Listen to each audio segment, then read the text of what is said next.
राधा स्वामी, राधा स्वामी दयाल की दया, राधा स्वामी सहाय, राधा। प्यारी साध संगतियों, बुजुर्गों, माताओं, बहनों, भाइयों, जितने भी सत्संग लाभ के लिए उपस्थित हुए हो, शांति से बैठ के सत्संग लाभ उठाएं।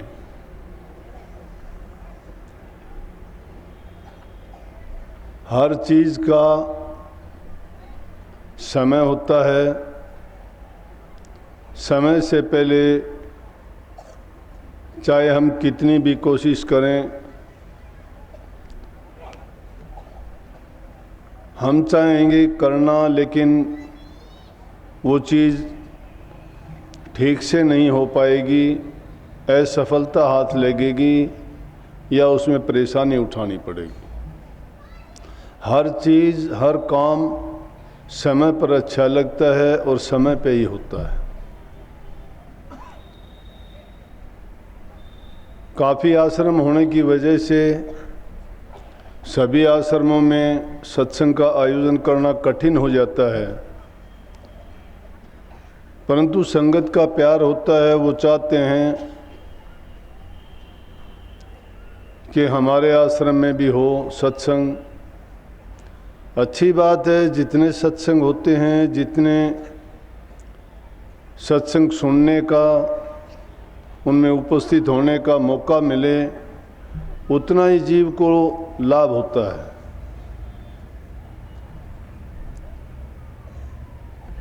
और चाहने की तमन्ना ये होती है, कुछ जीव शारीरिक रूप से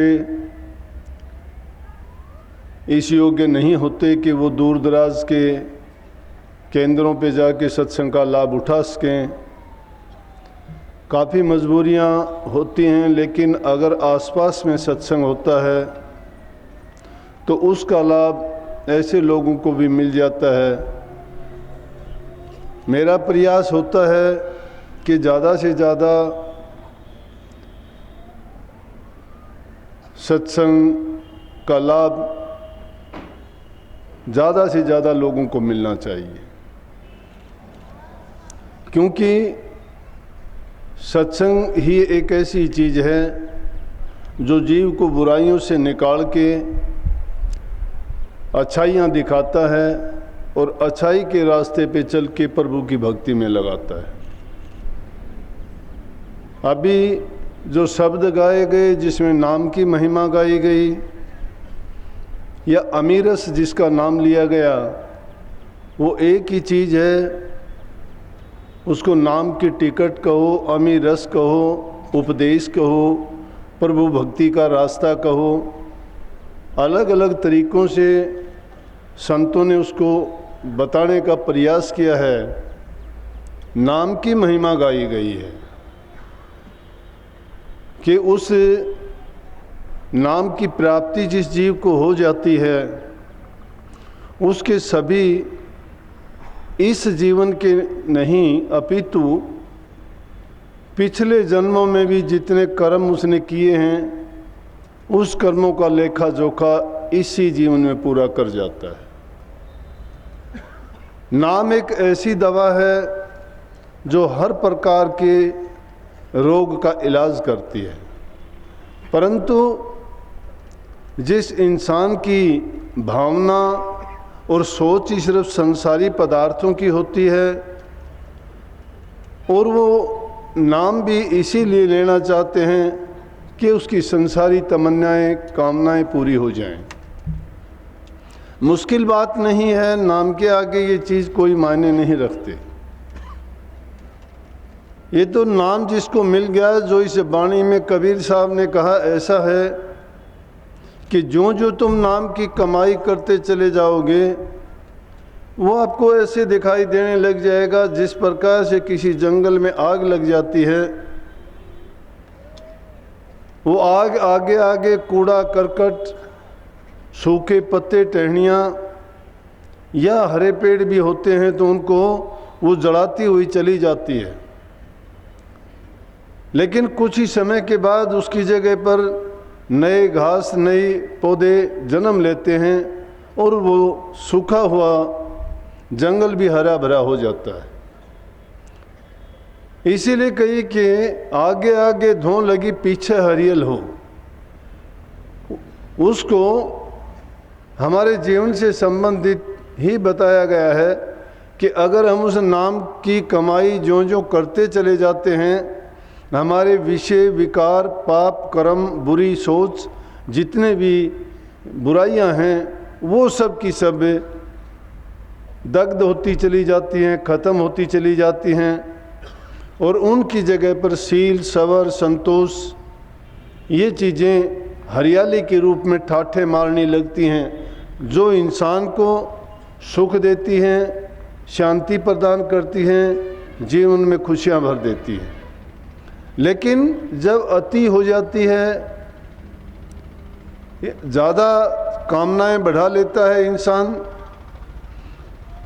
फिर उसकी तृप्ति नहीं होती है। चाहे कोई भी चीज़ हो जिसकी बहुतायत होगी, जितना भी वो उसको ज़्यादा चाहने लगेगा तो फिर उसकी रुकने की कोई सीमा नहीं है कि कहाँ जाके वो रुकेगा। तो संतों ने इसीलिए कहा है कि वो नाम रूपी दौलत जिसको मिल जाती है वो इन संसारी पदार्थों की चाह तो उसकी कम होती चली जाती हैं और नाम के प्रति उसकी चाह ज़्यादा बढ़ती चली जाती है। नाम ही एक ऐसी चीज़ है कि जिसको ज़्यादा तुम जितना ज़्यादा चाहते चले जाओगे उतने ही ज़्यादा संसार की व्याधियाँ, उपाधियाँ, बीमारियाँ, परेशानियाँ कम होती चली जाएंगी। लेकिन नाम को समझना चाहिए, नाम गुरु के द्वारे से मिलता है और जिसको गुरु मिल जाता है उसके समझो कि पिछले शुभ कर्मों का कोई ऐसा परिणाम है, फल है जो उसको अब मिलता है। नहीं तो संतों का सत्संग मिलना, उनसे नाम मिलना या उनके दर्शन का मिलना बड़ा दुर्लभ है। दुनिया के जीव कितने ऐसे दुखों में, परेशानियों में हैं जो अज्ञान के बस इन भ्रम में पड़ के दुख ही दुख भोगते हैं, क्योंकि उनको इस चीज़ का पता ही नहीं है कि मेरे कष्टों का, कर्मों का निवारण कैसे होगा। जब उसको कर्मों के निवारण करने वाला, उनको मिटाने वाली दवा मिल जाती है, उसको ये पता चल जाता है कि मेरा इलाज या जो मेरी परेशानियां हैं वो इस औषधि के लेने से मिटेंगी। जब तक हमें नाम नहीं मिलता है, अब नाम को भी नाम कौन सा है, नाम नाम सभी कहें, नाम ने चीन्हा कोई। नाम कौन सा है, किस नाम को चीन्हे हम, किस नाम को सत्य माने, किस गुरु को सत्य माने। जीव को कैसे पता लगे कि ये नाम हमारा कल्याण करने वाला है और इस नाम से हमारा कल्याण नहीं होना, ये संसार में फंसाने वाला है। जब तक जीव को निज नाम नहीं मिलता है, और निज नाम कौन सा होता है, जो हमें ये बता दे कि ये जीव कहाँ से आया था, संसार में आने का इसका प्रयोजन क्या था और इसको वापस इसके देश में कैसे भेज दें, उसको नाम कहा जाता है। दो अक्षर के नाम तो अनेकों नाम आपने सुने होंगे, कोई कुछ कहता है, कोई कुछ कहता है, कोई किसी नाम को जपने के लिए कहता है, कोई किसी नाम का सुमरण करने के लिए कहता है। कोई भी ऐसी चीज़ नहीं कि जिसकी कसौटी पर रख के ये जाना जा सके कि ये नाम सही है या ये गलत है। जीव को ज़रूरत है, वो भ्रम में है, वो दुखी है, उसको तो चाहिए अपने दुखों का इलाज, और वो उसके लिए उन गुरुओं के पीछे भागते हैं कि ताकि उनसे इस कष्ट का निवारण हो सके, उनके दुखों से छुटकारा दिला सके। लेकिन जब उनके पास पहुंचता है और वो भी उनको अलग से भरम में बांध देते हैं। जिस नाम को जपने से उनको कुछ भी हासिल नहीं होता, तो वो तो इस प्रकार से है जिस प्रकार से मिट्टी को हम छलनी में से छानते रहेंगे, क्या मिलेगा? उसमें कुछ सार वस्तु नहीं है। जिस नाम के जपने से हमारा अज्ञान दूर होता है, हृदय में प्रकाश हो जाता है, शब्द का सुनाई देना, ये रूहानी ज्ञान जब तक जीव को नहीं मिलता तब तक उसके कर्म और कष्ट नहीं कटते हैं। यूँ तो ये काल देश है, अनेक प्रकार के जो पुराने तो दोष हमारे थे वो हम साथ लेके आए हैं, लेकिन अब भी हमारी चाहना क्या होती है कि किसी को स्वर्ग को, किसी को राम लोक की, किसी को विष्णु लोक की, किसी को किसी लोक की बातें बता के हम कहते हैं कि इससे स्वर्ग मिलता है, बैकुंठ मिल जाएगा, विष्णुपुरी मिल जाएगी, इंद्रपुरी मिल जाएगी। लेकिन संतों का ये मार्ग नहीं है। नाम तो ये कहता है कि ना हमें स्वर्ग की इच्छा है ना बैकुंठ की तमन्ना है, हमें तो जीव का जहाँ कल्याण हो वो जगह चाहिए। और जीव का कल्याण कहाँ है? जहाँ से ये निकल के आया था वापस उसी के चरणों में जाके समा जाए। जिस प्रकार से बूंद सागर से निकल के अलग आ गई, तो कहीं ये कीचड़ में गिरी है, कहीं किसी बर्तन में है, कहीं नदी नाले में है वही बूंद का रूप है, यही सागर से बिछड़ी हुई। इसी प्रकार से इस संसार में 84 लाख योनि में 4 खान में ये जीव उसी की अंश हैं, परम तत्व की अंश हैं। ये आत्माएं कहो, रूह कहो, ये बिछड़ी हुई हैं, इनका एक ही रूप है। वही इनमें गुण भी थे, लेकिन क्या है कि ये काल और माया में फंसने के बाद अपने निज देश को भूल जाने के कारण इस संसार में दुख और कष्ट उठाती है। सुख की चाहना तो हर कोई चाहता है, लेकिन ये सुख कैसे हैं? जिस सुख की चाहना के लिए हम कोई भी काम करते हैं, थोड़ी देर के पश्चात में देखते हैं वही सुख, जहाँ चाहना हमें की है सुख की, तो उसके साथ दुख लगा हुआ है। जहाँ हम काम करते हैं अपने लाभ के लिए, वहाँ हमें परेशानी भी उठानी पड़ती है। जीव का अपना अपना कर्ज है, कर्ज चुकाने के लिए ये जीव, कर्म का सिलसिला ऐसा है कि समझने में बहुत कम आता है। जीव को ये याद नहीं होता मैं किस जन्म में किसके लिए क्या करके आया हूँ, किसका कर्ज मेरे सिर पर है और किससे मुझे लेना देना है। लेकिन अगर थोड़ा भी ये जीव ख्याल करता है और अपने आप की जांच पड़ताल करना चाहता है, तो अपने रोज़मर्रा के जीवन में जो घटनाओं को देखे और उन पर ख्याल करे, तो इसको पता भी लग सकता है कि हाँ, ये मेरा अपना किया हुआ कर्म है, उसी का ये कर्ज मुझे चुकाना पड़ रहा है। अगर इसको भी ये नहीं मानता है तो कुछ घटनाएं ऐसी घटित भी होती हैं, लेकिन क्या है कि जो बात हमारे सामने आती हैं, लेकिन हम कुछ समय के बाद में उसी चीज़ को भूल जाते हैं। क्यों भूलते हैं? कि वो भूल हमारे पीछे लगी हुई है। वो भूल किसने लगाई? काल पुरुष ने लगाई। खेल किसका है? माया का है। उन्होंने हमारे मन पर, हमारी सारी इंद्रियों के द्वारों पर कब्जा मन और माया का है। जब से दुनिया में ये जीव आया, बाहर निकलते ही जैसे हालात इसके साथ गुजरे, जैसे वातावरण में ये गया, वैसे ही इसके ऊपर उनके कर्म थे, उनका असर होना शुरू हो गया। इसीलिए इसने जो बातें सुनी उसी के ख्यालात में अपना जीवन बिताना शुरू कर दिया। उन्हीं चीज़ों को इन्होंने सत्य मान लिया। जिस प्रकार से आपको नाम दिया जाता है, उसमें भी आपको एक ख्याली भक्ति का रूप दिया जाता है, परंतु वो बुरा नहीं है। किसी भी चीज़ को पक्का करने के लिए पहले कच्चा किया जाता है। सूक्ष्म को प्राप्त करने के लिए स्थूल का रूप जानना जरूरी है। जब तक स्थूल नहीं मिलता, सूक्ष्म में आप नहीं जा सकते। लेकिन दोनों वो मिल भी नहीं सकते हैं। जब तक हम सूक्ष्म नहीं हो जाते, सूक्ष्म में नहीं मिल सकते। तो सूक्ष्म कैसे होंगे? कि जब वो काल कर्म के पर्दे उतार के दूर फेंक देंगे। उनके उतारने का तरीका क्या है? इसीलिए संतों ने जीव को नाम देके और नाम का सुमरण करने के लिए, अभ्यास करने के लिए और अंतर में उतरने के लिए कहा। जितने दुनियादारी की, जो लौकिक भक्ति की चीज़ें हैं, उनको नकार दिया उन्होंने।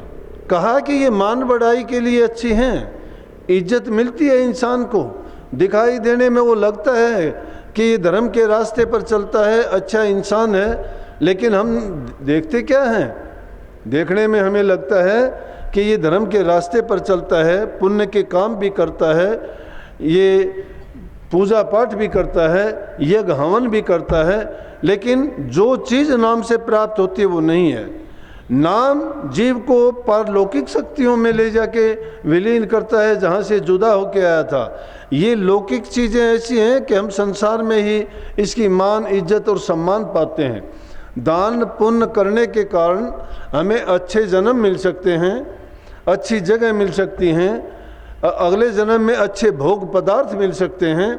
किसके? दान के करने के कारण, पुण्य के करने के कारण, परोपकार और भलाई करने के कारण, लेकिन जीव का कल्याण उनमें नहीं है।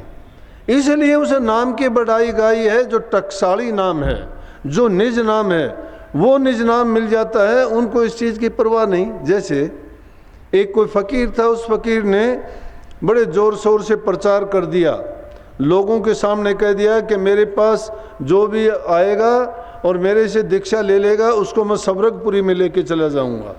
तो बहुत से लोग ये बात सुन के और उस महात्मा के पास जाने लगे। एक जो नाम का अभ्यासी महात्मा था वो भी रास्ते में बैठा हुआ था, उनसे पूछने लगा, भाई ये इतने लोग किस लिए, कहाँ जा रहे हैं? कहने लगे, जी एक फलां जगह में फ़कीर है, बहुत पहुँचे हुए फ़कीर हैं वो, और वो कहते हैं कि जो भी मेरे पास आके नाम की दीक्षा लेगा या मेरे साथ चल पड़ेगा उनको मैं बैकुंठपुरी में पहुंचा दूंगा। तो वो जब चलते हुए जा रहे थे और पीछे पीछे काफिला उनका आया, तो क्या देखते हैं कि उस जो रास्ते में महात्मा बैठा हुआ था उसने चद्दर ओढ़ के और दूसरी तरफ उस रास्ते से मुंह फेर लिया। जब मुंह दूसरी तरफ कर लिया तो लोग जाते हुए देखते कि इतना बड़ा काफिला है, लोगों में इस चीज़ का बड़ा ज़ोर शोर से प्रचार है कि जो भी इनके साथ चलेगा, दर्शन कर लेगा, वो सवरगपुरी पहुंच जाएगा। लेकिन ये भी क्या इंसान है कि जिस ये जानते हुए भी, देख के भी, ऐसा कौन इंसान है कि इसने अपने मुंह को भी ढांप लिया है कपड़े से और मुंह को घुमा भी दूसरी तरफ लिया है। जब ये देखा तो उस फ़कीर ने रुक के उसका कपड़ा मुंह पर से हटाया और पूछने लगे कि भाई कोई क्या बात है, आपने ये कपड़ा क्यों ढक लिया? कि जो मेरे साथ लोग हैं इनको तो सबको मैं सवरगपुरी में ले जा रहा हूँ और मैं आपको देखता हूँ कि आप तो दूसरी तरफ मुंह फेरे हुए हो। कहने लगा कि मैं सवरगपुरी का यात्री नहीं हूँ, मुझे नहीं चाहिए सवरगपुरी, मुझे वो मंजिल चाहिए जहाँ जाने के बाद ये जीव वापस संसार में नहीं आता। बोला कि ऐसी कौन सी बात है, आप क्यों नहीं जाना चाहते?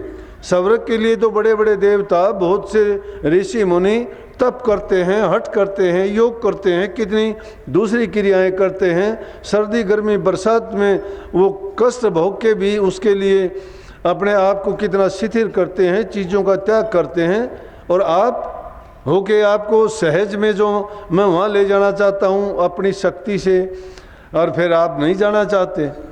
कहने लगे कि वहाँ जाने के बाद में क्या फ़ायदा मिलेगा सवरग में? सवरग में आपको पता है कि आप क्या सोचते हो कि जिस सवरग में जाने से वहाँ सब के सब लोग बराबर हैं? कहने लगे बराबर तो नहीं है।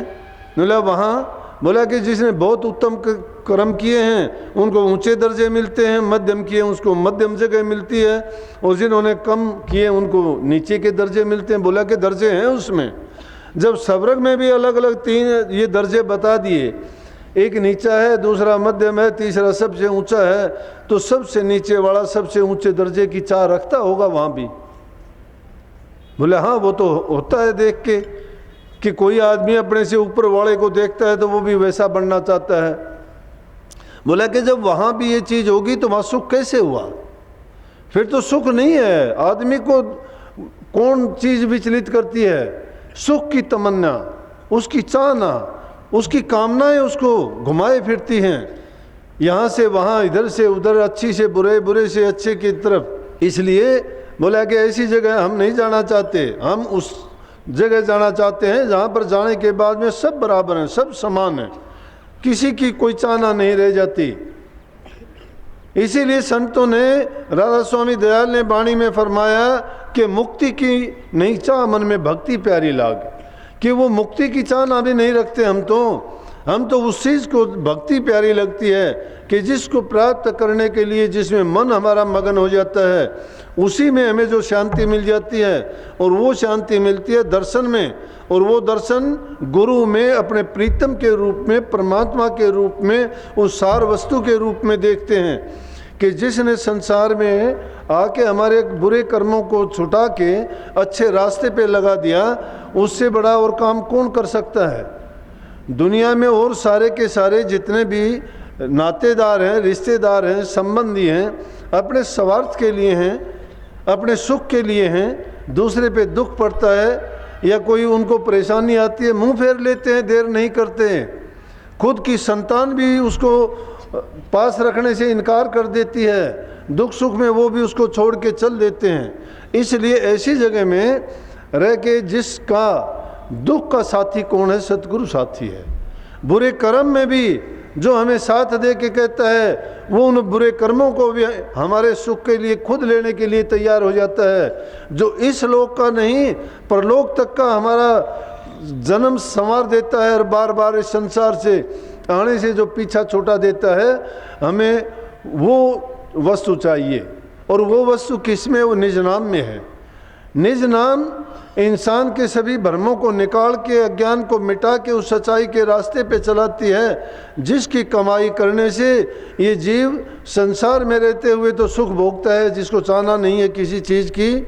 चाह गई चिंता मिटी मनवा बेपरवाह, जिनको कछु न चाहिए वो सहन के शाह। जिसको किसी चीज़ की ज़रूरत नहीं वो शहंशाह है, न जिसको कपड़े की ज़रूरत है, न जिसको अच्छे खाने पीने की ज़रूरत है। मन मगन है, और जब मन मगन किस चीज़ में होगा, वो नाम में मगन हो जाता है। ये इंद्रिय रस के भोग हैं, जो चंद मिनटों के बाद में जिस रस को हम आनंद मानते हैं, किसी भी इंद्रिय से जो आप आनंद और सुख भोगते हो, जिस चीज़ को प्रयोग करके खुश होते हो, वो थोड़े टाइम में दुख में परिवर्तित हो जाती है, नहीं रहती वो चीज़ ऐसी। इसीलिए उस न खत्म होने वाले सुख को प्राप्त करने के लिए उस नाम की कमाई करते हैं। जब गुरु की शरण में चले जाते हैं, ज्ञान अंजन सतगुरु दिया, ज्ञान अंधेर विनाश। जब ज्ञान रूपी अंजन दे दिया, ज्ञान रूपी दवाई दे दी, जब वो हमारी आंखों में डाल दी गई, तो अज्ञान रूपी अंधेरा था वो हमारा दूर हो गया, और हमें वो ज्ञान हो गया, प्रकाश हो गया, हमारी वो आंखें खुल गई कि जिसके कारण हमें भला और बुरा अच्छी तरह से नज़र आने लग गया कि किस में हमारा हित है और किस में हमें कष्ट उठाने पड़ते हैं। संसार में बार बार आते हैं, लेकिन भक्ति श्रद्धा और विश्वास का खेल है। जिसने यकीन किया, निश्चय करके जब वो नाम की कमाई करता है, अपने आप को सुमन में, ध्यान में, भजन में, लेकिन ये चीज़ें भी गुरु की रहनुमाई में। अगर आदमी अकेला चलता है बहक जाता है। इसलिए सत्संगों की जीव को ज़रूरत पड़ती है। सत्संगों में ऐसे ऐसे भेद खोले जाते हैं जो कई बार आदमी अकेले में करता है। निश्चित रूप से वो गुरु के बताए मार्ग पर चलता है, नाम का सुमरण भी करता है, ध्यान के लिए टाइम भी देता है, शब्द के सुनने का भी वो प्रयास करता है, अपनी संसारी चीज़ों का त्याग भी कर देता है, बुरी संगति को भी छोड़ देता है, बुरी आदतों से भी निजात पा लेता है। जितना होता है वो अच्छा करता है, गुरु के बताए वचन को मानता है, अपने जीवन को सही रास्ते पर लगाता है। फिर भी कई बार ऐसी चीज़ें आ जाती हैं कि वो भटक जाता है और समझ में नहीं आती कि अब क्या किया जाए। पूछे तो किससे पूछे। लेकिन जब सत्संग में जाता है ये जीव, आपने देखा भी होगा, जब भी सत्संग में आओगे, जिसकी जितनी बातें मन में होंगी, जो भ्रम होंगे, उनका सबका निवारण उसी टाइम हो जाएगा। सत्संग किसी एक के लिए नहीं होता, सब जीवों के लिए होता है। बल्कि कबीर साहब तो इस बारे में बुरे बोलते हैं। वो तो कहते हैं, माँ मुंडू संत किर जाते भ्रम ना जाए। जिस गुरु से जीव का भ्रम नहीं जाता, तो कहता है कि उसके पास जाने से क्या फ़ायदा, उसको तो दूर से सलाम कर देना चाहिए। उस गुरु को छोड़ देने में कोई दुख नहीं है। अगर तुम्हारे फायदे की चीज़ नहीं, उसको त्यागने में कोई दुख नहीं है। बेटा नालायक तजो तजो स्वार्थी यार, निर्मोही माता तजो तजो निलज्जी नार, तजो निलज्जी नार तजो सन्यासी कामी, नौकर नमक हराम तजो तजो अन्यायी स्वामी, गुरु लालची तजो तजो चेला अड़सेटा, पिता अधर्मी तजो तजो नालायक बेटा। ये चीज़ अगर अच्छी नहीं है, नालायक हैं या काम की नहीं है, अलग अलग बता दी। नालायक बेटा हो छोड़ देना चाहिए, नहीं तो बार बार परेशानियों में डालता रहेगा। अगर हमारी संतान सही है, हमारे कहे में चलती है, जो बातें हम कहते हैं, इसी पर शिष्य और संतान एक ही चीज़ होती है। जो बेटा माँ बाप का कहा नहीं मानता, आज्ञा का पालन नहीं करता, तो उस बेटे को छोड़ देने में कोई दोष नहीं है। और स्वार्थी मित्र है, जो सिर्फ अपने स्वार्थ की बात करता है, लालच की बात करता है, अपना उल्लू सीधा करना चाहता है, चाहे वो दूसरे का कुछ भी हो, अपने हित के सिवाय जो नहीं सोचता, उस मित्र को त्याग देना चाहिए। निर्मोही माता तजो, जिस माँ का अपनी संतान में मोह नहीं है, उस माँ को भी छोड़ देना चाहिए, वो माँ नहीं है। फिर उस पुत्र और पुत्री को दोष नहीं लगता है, क्योंकि जिसका प्यार नहीं अपनी संतान से और जिसका मोह नहीं है उनके साथ में, तो उनका लालन पालन क्या करेगी। जिसको हम पैदा करके लालन पालन करते हैं, उनको इस अच्छी हर चीज़ के लायक बनाते हैं, अच्छी शिक्षा देते हैं, अच्छे संस्कार देते हैं, जीवन का सही रास्ता दिखाते हैं, तो हम माँ बाप हैं उसके। लेकिन जो माँ बाप ही अपनी संतान को गलत रास्ता दिखाता है और जिसका उनके साथ कोई मोह नहीं है, उनको छोड़ के चल देता है, तो उनको फिर माँ बाप कहने में उनका कोई फ़ायदा भी नहीं है और उनको कोई अच्छी चीज़ कहेगा भी नहीं। अगर गुरु लालची है तो उसको छोड़ देने में कोई दुख नहीं, दोष नहीं है, छोड़ देना चाहिए। चेला अगर अड़सेटा है, अगर चेला है उल्टे सीधे कर्म करता है, गुरु की आज्ञा और मर्यादाओं को तोड़ता है, पालन नहीं करता है, उसके वचन को नहीं मानता है, तो उसको शिष्य कहना भी एक अधर्म है, पाप कर्म है वो भी। क्योंकि जो गुरु की आज्ञा नहीं चलता वो शिष्य कैसा? शिष्य सेवक तो उसको कहते हैं जो शिक्षा लेने वाला होता है, उसी सिख नाम पड़ा है जो शिक्षा लेता है। इसलिए ऐसे शिष्य को भी छोड़ देना चाहिए। और पिता अगर अधर्मी है, अगर वो नेक रास्ते पर नहीं चलता, बुरा काम करता है, पाप कर्म करता है, शराब कबाब की जिसको बुरी आदत है, तो जिसका घर में परिवार में कोई मोह नहीं है, जो उनके अच्छी तरह से परिवार का भरण पोषण लालन पालन नहीं करता है, उस पिता का क्या। और नालायक बेटे को छोड़ने में दोष नहीं लगता है। ये चीज़ें ऐसी हैं कि उनका त्याग कर देने में कभी भी जीव को, ये जीव का हित किस में है। लेकिन इन चीज़ों में सारे में देखोगे, अगर गुरु भी लालची है छोड़ देना चाहिए, गुरु अगर स्वार्थी है छोड़ देना चाहिए। गुरु कैसा होना चाहिए? गुरु त्याग की मूर्त होना चाहिए। जीव के कल्याण के लिए जो खुद कष्ट उठाता हो, जो उसका उद्देश्य ही एक हो कि जिसमें समाज की भलाई हो, परोपकार के काम करता हो, जीव को नाम की शिक्षा देके उनको बुराइयों से निकाल के अच्छे रास्ते पे डालता हो और उनके अज्ञान को दूर करे, वही गुरु उनका कल्याण कर सकता है। नहीं तो ये जीव भी काल के खूंटे से बांधा जाता है। जो गुरु कुछ जानता ही नहीं है, वो उस कुएं के समान है जिसमें जल नहीं है, और उसमें अगर गिर जाते हैं तो कभी निकलते नहीं हैं। ऐसे गुरुओं से हम कहते हैं, बड़े जोर शोर से डोंडी पीट के कहते हैं कि हमसे नाम ले लो, हम कल्याण कर देंगे, ये कर देंगे, वो कर देंगे। लेकिन जिस कुएं के ऊपर भूण नहीं है, उसमें गिर जाता है तो निकलता भी नहीं है, नीचे होता है तो पानी भी नहीं है, वो तड़प तड़प के मरता है। इसी प्रकार से जो जीव इस तरह के अज्ञान में ऐसे गुरुओं से बंध जाता है, जिससे उनको पूरा नाम नहीं मिला, पूरी दीक्षा नहीं मिली, और वो खुद जो अपना कल्याण नहीं करना जानते, उस शिष्य का क्या कल्याण करेंगे। तो उस जीव की भी वैसी हालत हो जाती है जिस प्रकार से अंधकूप में गिरा हुआ जीव हो जाता है। इसीलिए उस नाम के लिए कही है कि वो नाम की भक्ति कौन जीव कर सकता है? जो असल धात का होगा, पूरे कुल का होगा। नहीं तो उनकी नज़र में कुछ गुरु नहीं, कुछ नाम नहीं, कुछ धर्म नहीं है।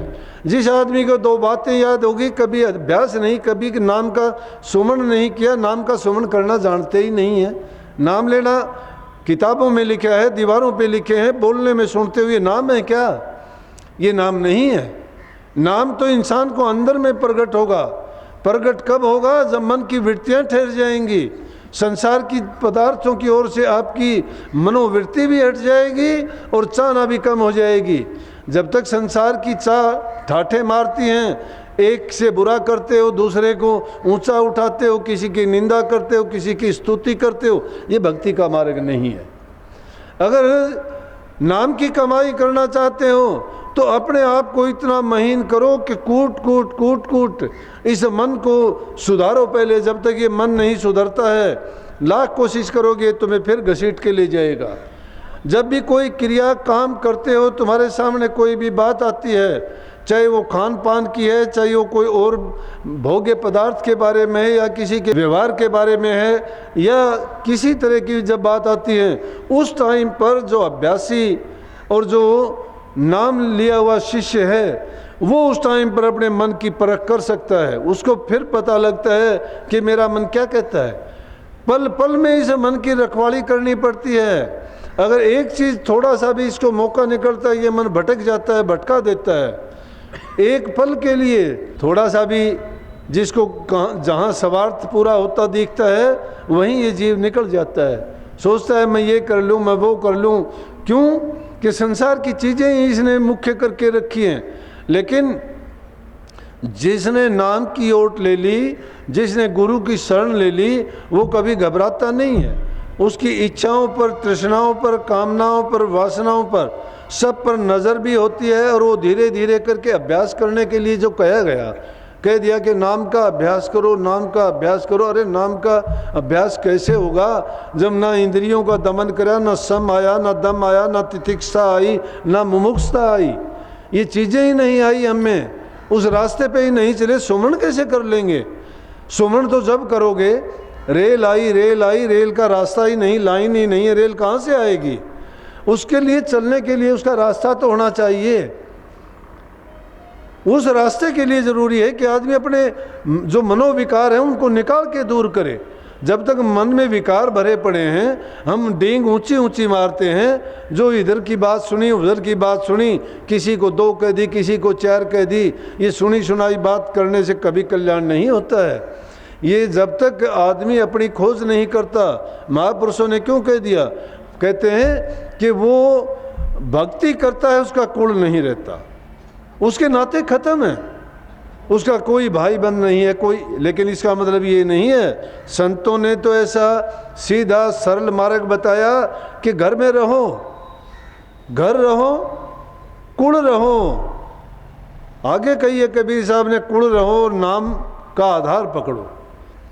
तो 2 रास्तों की कौन गिनता है? तुम तो चारों पर सवार हो जाओगे।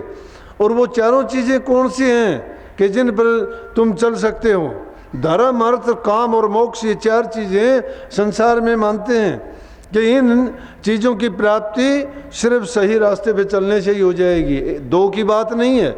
एक जगह तो कहते हैं कि कुल बिन भक्ति नहीं होती। अगर सही कुल का नहीं है तो उस जीव से भक्ति नहीं होगी।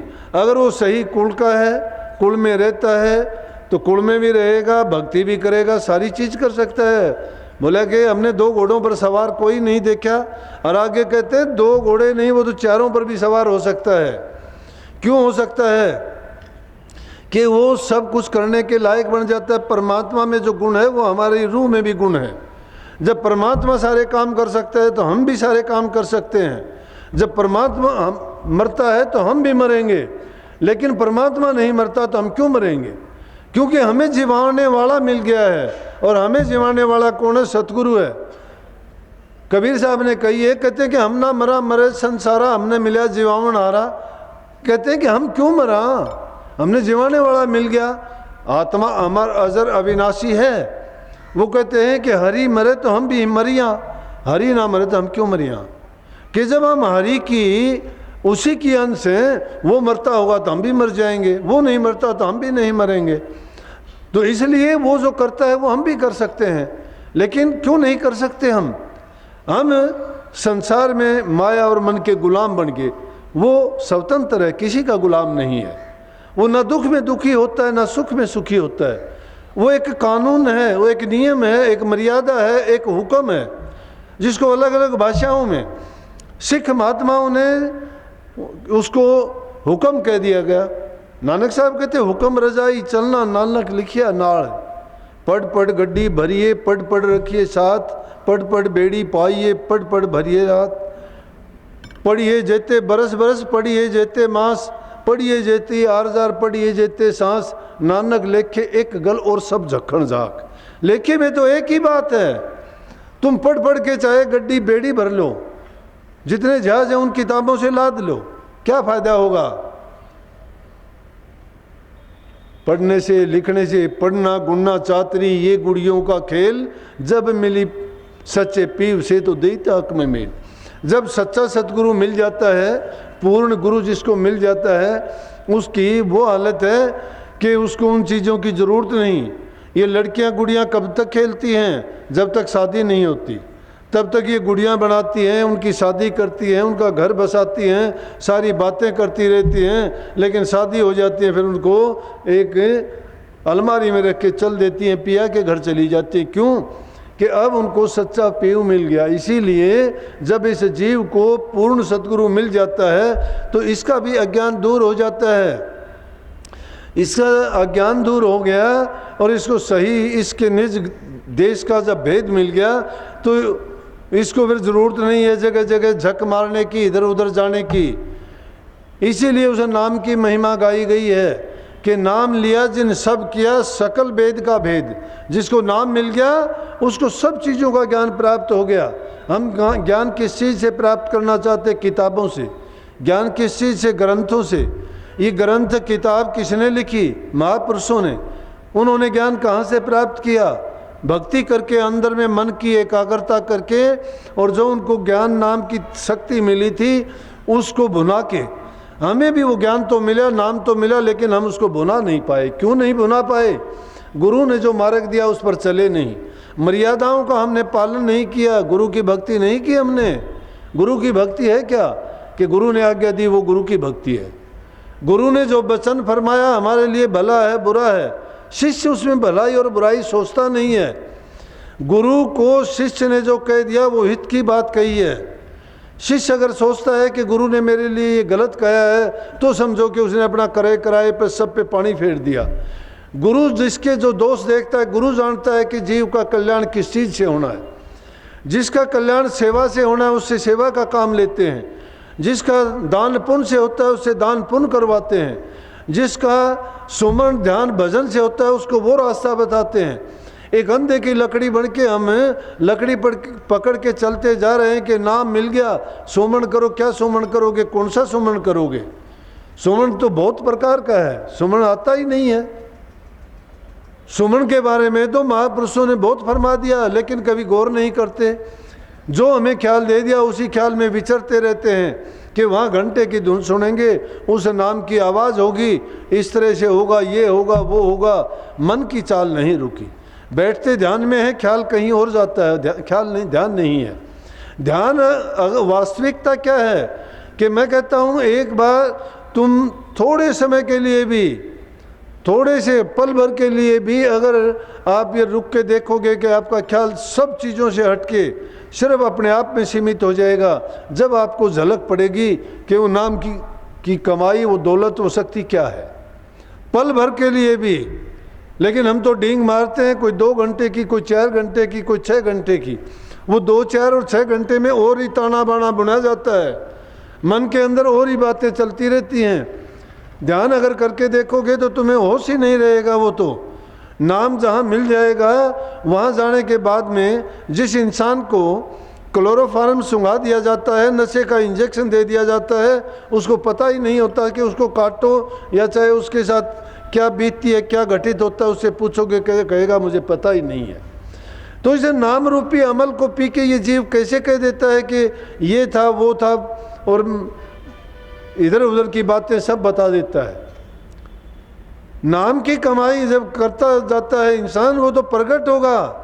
चाहे तुम कितने से कितने गुप्त जगह में जाके भी उसको जपोगे, उसकी नाम की कमाई करोगे, वो अपने आप प्रकट हो जाएगा, प्रकट होके बोलेगा वो। इसलिए वो नाम की कमाई ये जीव कैसे कर सकता है कि जीव के लिए तो इतना ही बहुत है कि हम परिवार में रहने वाले हैं, समाज में रहते हैं, बुरे कर्मों का त्याग करके अच्छाई और सच्चाई के रास्ते पर चलें, और 2 घड़ी के लिए नाम रूपी जो दौलत है वो ऐसा अखूट खजाना है, कभी ख़त्म नहीं होता। वो ऐसा है सिर्फ हमारे काम आता है। दुनिया के पदार्थ अगर इकट्ठे कर भी लिए, प्राप्त कर भी लिए, तो उनके तो हिस्सेदार होंगे, उनके तो दावा पेश करने वाले खड़े हो जाएंगे, सब के सब। हम अगर उसको छोड़ के भी चले जाएंगे, हमारा कोई वारिस नहीं होगा, तो भी रिश्तेदार नातेदार पहुंच जाएंगे उसको लेने के लिए। लेकिन जो कमाई नाम की करोगे उसमें कोई दावा नहीं कर सकता, वो हमारे लिए होगा, वो हमारे लिए होगा, हमारे कल्याण का होगा। वो ना कोई बटा सकता है, ना कोई ले सकता है, ना कोई छीन सकता है, और उसमें कभी कमी भी नहीं आ सकती है। जितना कमाओगे, जितना करोगे, वो सारा का सारा हमारा और हमारे नाम लिखा जाएगा। और ज्यों ज्यों उसको प्राप्त करते चले जाओगे, त्यों त्यों संसार की तरफ से आपके बंधन ढीले पड़ते चले जाएंगे, और मालिक की तरफ आपकी रूह का खिंचाव हो जाएगा। उस ओर ज्यों ज्यों आगे बढ़ोगे, त्यों त्यों आप ये महसूस भी करोगे कि आपने क्या प्राप्त कर लिया। इसी जीवन में जीते जी सब कुछ प्राप्त करके आपको पता भी लग जाएगा। बात नहीं सुनते, कई जीव जाने से पहले बता देते हैं कि मुझे फलाने टाइम पे जाना है, और वो उसी टाइम पे चले भी जाते हैं। क्यों उनको पता लग जाता है? क्योंकि जीते जी उन्होंने जो काम कर लिया, उन्होंने उस मंजिल को पहले ही पा लिया है। संतों का वो मत है जो नाम की कमाई करके रोज़ाना मरना सीख जाता है, रोज़ाना इस स्थूल सूक्ष्म शरीर से अपनी रूह को निकाल के जो रूहानी मंडलों में ऊपर दर्जों में ले जाता है, और उस वहाँ ठहरने का प्रयास जो करता है, तो उसको समय से पहले ये पता भी चल जाता है कि उसके किस दिन इस संसार से दिन पूरे होने वाले हैं और उसको क्या प्राप्त होना है। लेकिन ये हो नहीं सकता कि हम संसार के तो विषय विकारों में फंसे रहें, और उधर से इन कही हुई बातों को सुन सुन के ये डींग मारते रहें कि मैं वहाँ पहुँच गया, मुझे ये हासिल हो गया। ऐसे कुछ नहीं हासिल होता। बात बनाई जग ठग्या, मन प्रमोद्या, ना कहें कबीर ले गया मन लख 84 माँ। जो बात बनाते हैं दुनिया को ठगते हैं। कैसे ठगते हैं? उनको धोखा देते हैं। भोले जीव उनके काबू में आ जाते हैं, सोचते हैं कि इसने तो ये प्राप्त कर लिया, मुझे क्यों नहीं हुआ, मुझे भी ये मिल जाए। तो वो उनकी ठगाई में आ जाते हैं, वो उनसे मनचाही बात करते हैं, मनचाही करवाते हैं। इसलिए अगर उसको मन को रोकते, अपने आप की अंदर में खोज करते, तो वो अपनी मंजिल को पा लेते और इन चीज़ों में कभी भी नहीं पड़ते। संतों का मत बहुत ऊंचा है। इस संसार में हर प्रकार का सामान लेके आए हैं। ये संसार की रचना है ना, ये ऐसी है जिस प्रकार एक बनिए की हाट। बनिए की हाट में जाके जो सामान आप लेना चाहते हो वही सामान मिल जाएगा।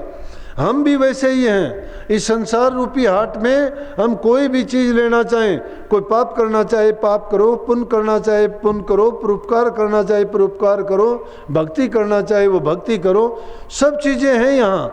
लेकिन जो इंसान बिना बुद्धि के हैं, ना समझ हैं, जिनको ये पता ही नहीं है, तो वो तो क्या करेंगे, अपना नुकसान कर लेंगे।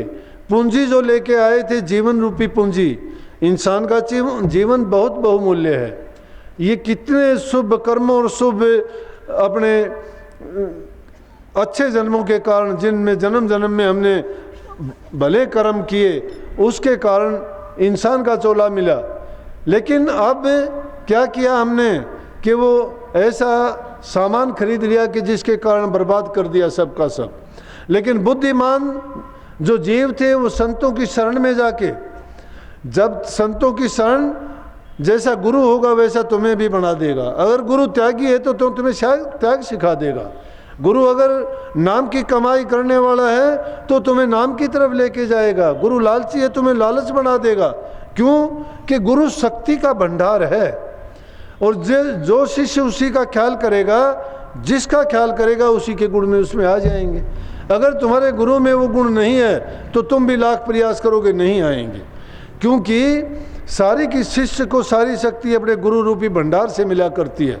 अगर गुरु पूरा तो शिष्य का काम भी पूरा है। गुरु मिले फिर क्या कहाँ कमाना, गुरु जब पूरा मिल गया फिर कमाने की जरूरत क्या है। अब आलसी लोग, निर्बल लोग, बिना समझ वाले लोग कह देते हैं कि जो कुछ करेगा गुरु करेगा, गुरु ही पार उतार देगा, मेरा बेड़ा पार लगाना जी। अरे गुरु पार लगाने के लिए ये नाम रूपी जहाज लगा रखी, सत्संग रूपी जहाज जब किनारे पे लगा रखी, उसमें बैठ के तुम अगर पार उतरना चाहते हो तो गुरु जो कहता है उसकी आज्ञा का पालन करो ना, कल्याण हो जाएगा। लेकिन जब उसकी बात को ही नहीं मानते हो तो क्या गुरु करेगा, क्या नाम करेगा, कैसे जीव का कल्याण हो जाएगा। तो ऐसे जो कहता है, कोई कहता है देव करेगा, कोई कहता है परमात्मा करेगा, कोई कहता है गुरु करेगा। जो करना खुद नहीं चाहता ये दुर्बल आदमियों की निशानी है। जो पुरुषार्थ करने वाले लोग होते हैं वो किसी का आसरा और सहारा नहीं पकड़ते। आसरा और सहारा पकड़ो, एक गुरु का पकड़ो। जब गुरु का पकड़ोगे, गुरु मैं कहता हूँ कि अंग संग रह के तुम्हारे सारे काम करेगा। मैं आजमाई हुई बात कहता हूँ। जिस प्रकार से मेरी मदद करी गुरु ने, जीते जी जो देह रूप में की, और अब भी उसी प्रकार से उससे भी ज़्यादा अभी करते हैं। इसीलिए गुरु को जब तुम खुद नहीं मानते हो, गुरु को तुमने कोसों दूर भगा दिया, गुरु के अंदर दोष निकालते हो, गुरु की बातों में तुम तर्क वितर्क करते हो, तो तुम गुरु से ज़्यादा ज्ञानी हो, गुरु से ज़्यादा समझदार हो, गुरु से ज़्यादा बड़े हो। तो फिर गुरु किस नाम का? गुरु नाम तो ज्ञान का है, गुरु नाम तो समझ और विवेक का है। तुम्हें वो समझ और विवेक गुरु से ज़्यादा होगी, इसका मतलब फिर गुरु की ज़रूरत नहीं है, फिर तो आप तो गुरु के गुरु हो। तो ऐसे जीव जो होते हैं वो संसार में हैरान होते हैं, उनको कष्ट और दुख उठाने पड़ते हैं। जो गुरु की निंदा करते हैं नहीं बचते, गुरु को मानस रूप समझते हैं डूब जाते हैं। जो गुरु को परमात्मा रूप जान लेंगे, गुरु में कोई दोष नहीं देखेंगे, गुरु की वचन सुन के कहेंगे मेरे कल्याण की और हित की बात कही है गुरु ने, तो निश्चित रूप से उनका हित होगा उसमें। चाहे वो जाहिर में दिखाई देती है ये बात अच्छी नहीं है, लेकिन जब देखोगे उसी बात का परिणाम इतना अच्छा निकलेगा, फिर बाद में आपको पछताना पड़ेगा कि गुरु ने जो बात कही थी वो सत्य निकली। लेकिन जो अनुरागी जीव होते हैं, जो विश्वासी और श्रद्धावान होते हैं, उन्हीं जीवों का कल्याण होता है। बाकी देखा देखी जो जीव आते हैं उनके लिए बीज डल जाता है कि जिन्होंने नाम ले लिया देखा देखी, उनमें भी बीज डाला गया है। इस जीवन में कल्याण अगर नहीं भी होगा तो भी आगे संत सतगुरु उन पर कृपा करेंगे, अगला जीवन इंसान का मिल जाएगा। उनको काल से सजा नहीं दिलाएंगे, कभी भी नरकों में नहीं जाने देंगे संत, लेकिन अगला जीवन भी दिला के उनको फिर संत मिलेंगे, फिर गुरु मिलेंगे, फिर उनको नाम की दीक्षा दिला के उसका कल्याण अवश्य होगा। परंतु संसार के चंद पदार्थ पाके जो जीव ये भूल जाते हैं वो अपने मार्ग से भटक जाते हैं। संसार के पदार्थ पाके अपने आप को कोई बड़ा मानता है। अरे संसार संतों के आगे किस चीज़ का अभिमान? संतों के सामने तो बादशाही भी कोई मायने नहीं रखती। संत मस्त फकीर हैं, उनको ज़रूरत नहीं है, कुछ भी नहीं है। जितने भी संत हुए बाद उनको राजाओं ने, बादशाहों ने उनको दुख दिया, कष्ट दिया, तो राजा और बादशाह बड़े नहीं हुए। वो उनका कर्म खोटा कर्म था। संतों ने तो आज तक नहीं की, दुख दिया, कष्ट दिया, हंसते हुए झेल लिए। कबीर साहब के साथ देखो, दादू साहब के देख, पलटू साहब के साथ, जितने भी हुए सब संतों के साथ ऐसा हुआ। क्योंकि जगत भगत का बैर है, जो केड़ा बड़ बेर वो हाल है वो चीर दे साहिब करे नमेड़। जगत और भगत की दुश्मनी ऐसी है जिस प्रकार से बेरी के पास में केड़े का पेड़ लगा दो, अगर वो केड़ा हिलेगा और बेरी हिलेगी तो उसके कांटे उसके पत्तों को सबको चीर के रख देंगे। इसी प्रकार से संत केड़ा रूपी हैं और दुनियादारी ये कांटे रूपी झाड़ियाँ हैं। जब उनका विरोध होता है तो निश्चित रूप से दुख देने का वो प्रयास करते हैं। एक भी महापुरुष बता दो जिसको दुख नहीं दिया। स्वामी दयानंद जी संसार में आए जीवों के कष्ट मिटाने के लिए, इनके अज्ञान मिटाने के लिए कितने भलाई के काम किए, लेकिन उनको कभी जहर दिया गया, कभी शीशा दिया गया, कभी कुछ किया गया, लेकिन उन्होंने किसी को दुख नहीं दिया इसके बारे में, उल्टा कुछ भी नहीं कहा। सुकरात के साथ क्या किया गया, ईसा मसीह के साथ क्या किया गया, कबीर साहब के साथ क्या किया गया, कितने कितने कष्ट हुए, लेकिन उन्होंने कभी कहा ही नहीं। अगर उनके साथ बात आई भी और उनके भक्तों ने उनको कहा भी कि आप इतने कष्ट क्यों सहते हो, लेकिन वो ऐसे शिष्य नहीं थे उनको छोड़ के चल दें। उनके गुरुओं ने भरम मिटाए और उन्होंने परमात्मा से यही दुआ की कि ये मंदबुद्धि जो लोग हैं जिनको समझ नहीं है, मालिक कृपा करना इनको अच्छी बुद्धि दो ताकि इनको समझ आ जाए और ये भी इस राज को समझ जाएं कि इंसान अपने किए कर्म को भोगता है। जब अच्छे कर्म करते हैं तो अच्छे फल हमें मिलते हैं, बुरे कर्म करने वालों को बुरे मिलते हैं, लेकिन भक्ति रूपी फल प्राप्त करने में हमें दुख सुख कोई नहीं होता है। वो अमर फल है, अमृत है, वो उसको प्राप्त करने के बाद हम जन्मते मरते नहीं हैं, सदा के लिए अमर हो जाते हैं। इस जन्म मरण संसार के दुख सुख की कोई भी ना हमारी तमन्ना होती है और ना ही हमारा इस संसार में दोबारा आना होता है। संतों का नाम ऐसा होता है जो इस जीव की बीज को खत्म कर देता है, फिर ये पैदा नहीं होता है। इसलिए उस नाम की महिमा गाई गई है और उस नाम की टिकट जो ले लेता है वो इस संसार रूपी सागर से पार हो जाता है। जो उस नाम को समझ नहीं पाता है, गए वक्त बीत जाता है, फिर पछतावे के सिवाय कुछ नहीं रह जाता। इसलिए वक्त के रहते हुए जो जीव चेत लेते हैं वो अपना निश्चित रूप से कल्याण कर लेते हैं। परंतु इस संसार में भूल ऐसी पड़ी है जिस प्रकार से संबल के फूल को देख के तोता लुभाया जाता है। संबल का फूल जब खिलता है बहुत सुंदर नजर आता है, लेकिन उस फूल में कोई खूबी नहीं होती, कोई उसमें स्वाद नहीं होता। जब उसमें उससे भूल से कोई पक्षी देखता है और देख के उसको जाके उसको फूल को खाने का प्रयास करता है कि बहुत सुंदर है और इसको खाने में बड़ा आनंद मिलेगा, लेकिन देखता है उसकी चोंच मारता है तो उसमें रुई निकलती है, वो भी गिल्ली उसकी चांचों से चिपट जाती है चोंच से, और उसको खोलने और बंद करने में भी दिक्कत आती है। इसी प्रकार से संसार रूपी सुख जो हमें नज़र आते हैं, दिखाई देते हैं, ये उस फूल के समान हैं। इनको जो भी ग्रहण करता है वो ऐसा फंस जाता है कि स्वाद आना तो दूर की बात, बल्कि उनके बदले में ये खोटे मंदे कर्म करके पाप की गठड़ी अपने सिर पे बांध लेता है और उसको ढोते ढोते जन्म जन्मांतर तक इसको वही भटकना लगी रहती है। मनुष्य का चोला फिर मिलना इतना आसान नहीं होता, क्योंकि स्वामी जी महाराज कहते साफ बात कहते हैं कि ये तन तुमने दुर्लभ पाया, कोटि जन्म जब भटका खाया। कोटि जन्मों का भटका खाने के बाद इंसान का चोला मिला। जिनको मिला उनको इसकी कीमत कदर का नहीं पता कि इसकी क्या कीमत है, क्या करना चाहिए, किस प्रकार से इसका पूरा लाभ उठाना चाहिए।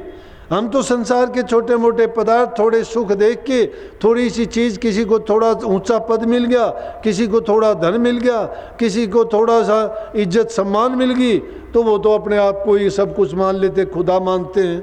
संसार के लोगों को, दूसरे जीवों को कुछ गिनते ही नहीं है। अरे संतों का मत है दीनता का, गरीबी का, निर्बलता का, दुर्बलता का। दीनहीन जो रहता है वही नाम की कमाई करता है। जिस प्रकार से छोटी सी कीड़ी होती है वो राजा के महल में भी जाके कहीं भी घुस जाती है, लेकिन बड़ा हाथी जब उसके घुसने की कोशिश करता है अंदर जा ही नहीं सकता। छोटी चींटी महल में जहाँ तहाँ रस ले, वो तो कहीं भी जाके किसी भी चीज़ का आनंद ले लेगी, लेकिन हाथी इतना बड़ा है वो तो खड़ा खड़ा बार मिट्टी उठाएगा, सूंड से अपने शरीर पर फेंक के जाऊँ।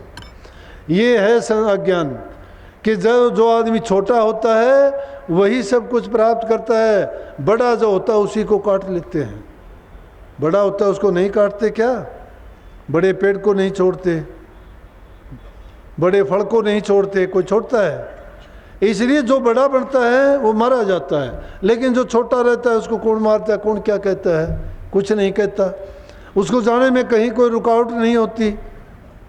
इसलिए जो हमारा मार्ग है संत मत, यह है दीनता का, अधीनता का, गरीबी का। दीन गरीबी जो इंसान धार लेगा उसके मन में अहंकार नहीं आएगा, उसको किसी भी चीज़ का गुमान गर्व नहीं होगा कि मैं धनवान हूँ, मैं ताकतवर हूँ, मैं ऊंचे पद वाला हूँ, मैं बादशाह हूँ, मैं ये हूँ, मैं नहीं। वो कहेगा सब परमात्मा की नज़र में बराबर हैं, सब जीव एक जैसे हैं। कबीर साहब कहते हैं अपना सा जीव सबन में जाने ताई मिला अविनाशी। अविनाशी तो उसको मिलेगा जो अपना सा जीव सबका समझेगा। अरे तुम अपने लिए तो बहुत सुख चाहते हो, अपनी बड़ी इज्जत सम्मान चाहते हो, दूसरे की कोई गिनती नहीं करते, फिर कहाँ हमारी सोच है? ये तो भक्ति का मार्ग नहीं है, ये नाम का गुण नहीं है, ये संतों का उपदेश नहीं है। संतों का उपदेश तो जीव के कल्याण के लिए है। उनको सच्चाई का रास्ता कैसे दिखाते हैं? वो इन चीज़ों के द्वारा इनका पालन करवा के वो कहते हैं कि घर में रहते हो तो माँ बाप की इज्जत कदर करना सीखो। मैं कल कह रहा था कि कहीं आज बदलते युग में सब कुछ चीज़ें बदल रही हैं। कितने 2G आया, 3G आया, 4G आया, कितने माँ जी और बाप जी की इज्जत कदर छोड़ी तुमने। कितने गुरुजी आया, ना गुरुजी आया, ना पिताजी आया, ना माँ जी आया। वो तो जी तो नहीं आती, ये और जी आ गई उनकी जगह। घर में रह के माँ बाप की सेवा की, उनकी इज्जत कदर करो ना। उनसे तुम्हारा शरीर बना है, तुम्हारा लालन पालन किया है, तुम्हें हर चीज़ के योग्य बनाया है। ये गुण में तुम में नहीं है तो भक्ति क्या कुछ भी नहीं कर सकते। तुम्हारे अंदर प्यार प्रेम कैसे आएगा जो माँ बाप की इज्जत कदर नहीं करता? ये संस्कार नहीं है तो वो किसी कर्म का भी नहीं है। जिनका जीवन शराब कबाब विषय विकारों में बीतता है वो तो राक्षस है, जिंदा राक्षस घरों में रहता है। वो जमाना नहीं है अब कि राक्षस कोई अलग होंगे, उनके सींग होंगे, बड़े बड़े दांत होंगे या बड़े बड़े नख होंगे, नहीं, या खुखार चेहरे होंगे, नहीं। राक्षस आज इंसानों में ही राक्षस है। दानव और मानव दोनों मिले हुए हैं। बुरे कर्म करने वाले राक्षस हैं जो शराब कबाब खाते पीते हैं, उल्टे सीधे कर्म करते हैं, विषय विकारों में मस्त और मगन है, वो राक्षस है। लेकिन जो गुरु की आज्ञा में चलते हैं, बुराइयों से दूर हैं, सत्य कर्म करते हैं, सात्विक भोजन खाते हैं, 2 घड़ी परमात्मा को याद करते हैं, वो सब के सब अच्छे रास्ते पे चले हुए हैं। उनका जीवन सफल है, अभी से सफल है। अच्छी शिक्षा वो अपने बच्चों को देंगे, अच्छे संस्कार देंगे, अच्छे समाज की स्थापना होगी, अच्छा देश बनेगा, अच्छे नागरिक ही देश को ऊंचा लेके जाते हैं। लेकिन जिसका अपना जीवन बिगड़ गया, उनका लिए क्या परिवार, क्या समाज और क्या देश करेगा? तो पहली चीज़ है इंसान इकाई से शुरू हो, अपने आप से, अपने अंदर अच्छे गुणों का समावेश करे। उन अच्छे गुणों में सारी चीज़ें, बड़ों का इज्जत करना, सम्मान करना, ज़रूरतमंद की सहायता करना, तन से करो, मन से करो, धन से करो। हमारे शास्त्र तीनों चीज़ों से कल्याण बताते हैं। मन वचन और कर्म से किसी को भी दुख ना दो। ना मन से कोई बुरी सोच रखो किसी के प्रति, ना वचन से किसी को बुरा वचन कहो, और ना कोई ऐसा कर्म करो कि जिससे कारण किसी को कष्ट हो या उस कष्ट के बदले में तुम्हें भी कष्ट हो। संसार कर्मबंदी संसार है, जो जैसा कर्म करेगा वैसा फल उसको मिलेगा। लेकिन जो सुन के समझ के अपने जीवन को उस लाइन पे लगा लेता है, उसका पार उतारा हो जाता है। जो नहीं मानता तो उसको अपना परिणाम भोगने के लिए उसको तैयार रहना चाहिए और सोच भी लेना चाहिए कि उसका जीवन कैसा गुजरने वाला है। तो निश्चित रूप से जो अच्छे कर्म करते हैं उनको इस चीज़ की चिंता ही नहीं है कि उनके साथ क्या बीतेगी। लेकिन जो अच्छा नहीं करते हैं उनको ये भी सोच लेना चाहिए कि ये भी निश्चित है तुम्हारा कभी भला हो ही नहीं सकता, पाप तो भोगने पड़ेंगे। जिसने किया उसने भोगा है। जो निठल्ले रहते हैं उनको क्या प्राप्त होता है? चाहे जमींदार है, व्यापारी है, विद्यार्थी है। विद्यार्थी पढ़ता नहीं फेल होता है, जमींदार खेत लेके आता, व्यापारी है ठीक ढंग से व्यापार नहीं करता, नुकसान उठाना पड़ता है। कोई भी किसी भी क्षेत्र में हो, जब वो अपना काम ईमानदारी से सच्चाई से नहीं करता है तो उसको नुकसान उठाना ही पड़ता है। लेकिन अच्छा काम जो करता है, मेहनत करता है, पुरुषार्थ करता है, वो कभी खाली नहीं जाता। और नाम की भक्ति में तो पुरुषार्थ करोगे लेकिन समझ के साथ करो। अच्छे काम जो करता जाता है जिन्हें अच्छे गुणों को अपना लिया, भक्ति करना उसके लिए बहुत आसान होगा। जब भी बैठोगे उसी टाइम तुम्हारी वृत्ति लग जाएगी, संसार की चीज़ों से उपरामता हो जाएगी और अंदर में मैं कहता हूँ एकाग्रता प्राप्त करने में कोई देर नहीं लगेगी। लेकिन बुगला भक्ति नहीं। बुगला भक्ति जानते हो, बुगला अपनी मछली को पकड़ने के लिए, शिकार करने के लिए एक टांग पे शिथिर खड़ा हो जाता है, आंखें बंद कर लेता है, मछली उसके आसपास आनी शुरू हो जाती हैं। इसीलिए बुगला भगत कहते हैं ना। वो भगत का भेष भरता है लेकिन काम शैतानी वाले करता है। ये नहीं कि बुगले भगत नहीं बनना, जो बनो जैसे अंदर बाहर से हो ऐसे अंदर में भी हो जाना। अंदर से अगर साफ होना चाहते हो तो बाहर की बुराइयों को छोड़ना ही छोड़ना पड़ेगा। तो बूढ़े माँ बाप की इज्जत कदर करना, मीठा अच्छा बर्ताव करना, दुखी गरीब की सहायता करना, तन से मन से धन से। और जो आज भ्रूण हत्या जैसे पाप कर्म करते हो उससे बचना बहुत बड़ा जुल्म है। पर्यावरण की शुद्धि के लिए काम करो, पानी की बचत करो, अधिक से अधिक पेड़ लगाओ, पक्षियों को, जानवरों पर, सब पर दया करो। जो किसी पर दया नहीं करता है तो दया तो धर्म का मूल है। जो दया नहीं जानता वो धर्म का क्या पालन करेगा। कहीं भी है कबीर साहब ने, दया राख धर्म को पाले जग से रहे उदासी। दया रख धर्म को पाल।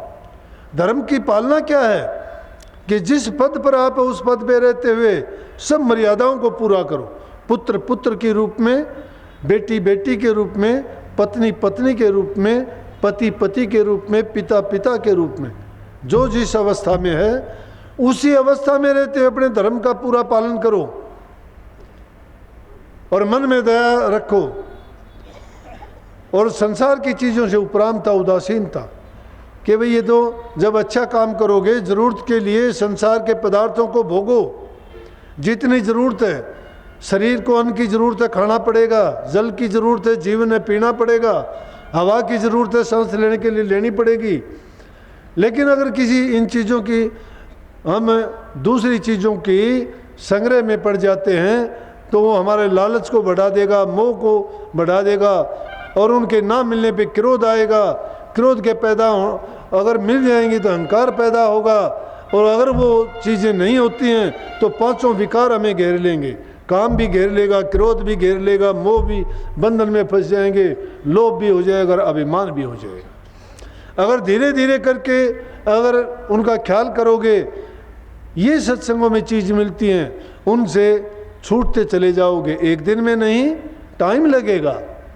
ये नहीं कि आज आपने नाम लिया है 3 दिन के बाद आके कह दो कि मुझे प्रकाश दिखाई नहीं देता, मुझे शब्द सुनाई नहीं देता। तमाशा नहीं है।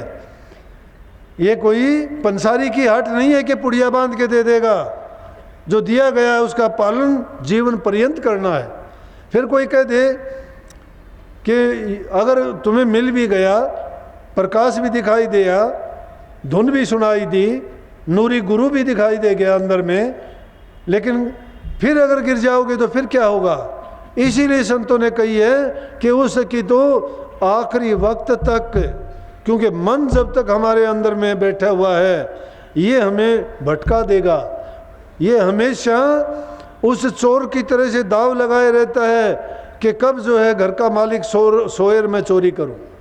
ये मन इसी तरह से दाव लगाए रहता है कि कब ये थोड़ा सा विचलित हो और मैं इसको गिराऊं, तो ज़रूर पल भर की देर नहीं होने देता, गिरा देता है। इसलिए मन की जांच परख करते करते हमें पूरे जीवन पर्यंत इसकी रखवाली करनी पड़ती है। जिस प्रकार से कि ये बहुत विकट बेड़ा है, इस विकट बेड़े के लिए हमें पल पल चौकसी बरतनी पड़ेगी, पहरेदारी करनी पड़ेगी। मन से बचा के उस सच्चे रास्ते पर चलते हुए अपने आप को बहुत सुरक्षित रखना होगा, तब जाके हम सुगमता से इस चीज़ को हासिल कर सकेंगे। और आखिरी वक्त तक ये नहीं, संतों का जीवन तो ऐसा है, ये कोई सूरवीर का खेल नहीं कि मैदान में जंग में गए, लड़ाई जीती, उसको हराया और मैं जीत के आ गया। नहीं, ये लड़ाई तो जीवन पर्यंत चलती रहेगी। ये ऐसा खेल है कि पूरे जीवन लड़ाई रहेगी। काल और दयाल की लड़ाई है। ये धर्म और अधर्म की लड़ाई है, ये पाप और पुण्य की लड़ाई है, ये महाभारत की लड़ाई नहीं। 18 दिन में ख़त्म हो जाएगी, जब तक तुम्हारी ज़िंदगी है उतने दिन चलेगी है। इसलिए नाम जो मिला है उस नाम की हमेशा एक आदत बना के, जिस प्रकार से खाना रोज़ खाते हो, पानी रोज़ाना पीते हो, सांस लेते हो, उसी प्रकार से उस नाम को भी रोज़ाना सबसे ज़रूरी मान के, सबसे जब ज़रूरी मान लोगे तभी इस चीज़ को निभा पाओगे और कर पाओगे। जो गुरु महाराज ने आदेश दिया, प्रेरणा दी, वही बातें मैंने आपको बताई हैं।